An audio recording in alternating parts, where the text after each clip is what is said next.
Now let us take a look at material properties and material behaviors that are being used in the model.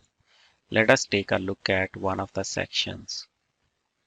We notice that for rib section, this CFRP material is being used. Now let us look at that CFRP material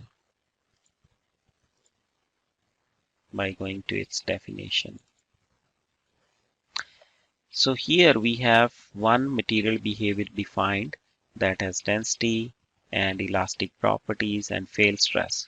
Notice we do not have any definition for plasticity. Let us create another material behavior and let us call it plasticity. In that we are going to toggle the elastic moduli on and define plasticity.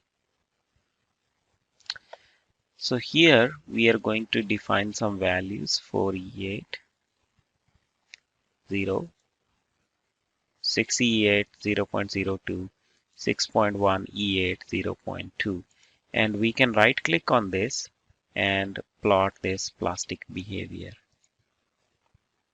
Now we are going to say OK.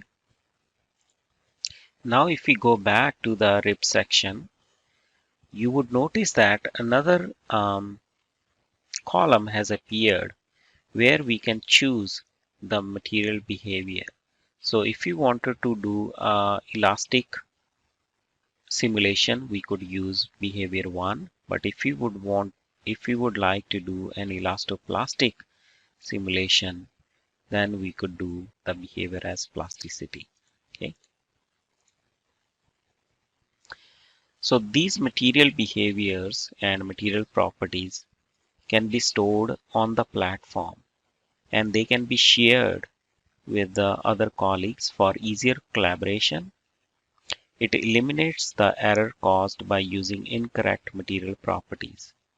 Analysts who are working on simulation may not even realize that they are simulating with incorrect material properties being tossed around from one analyst to other or from one model to other.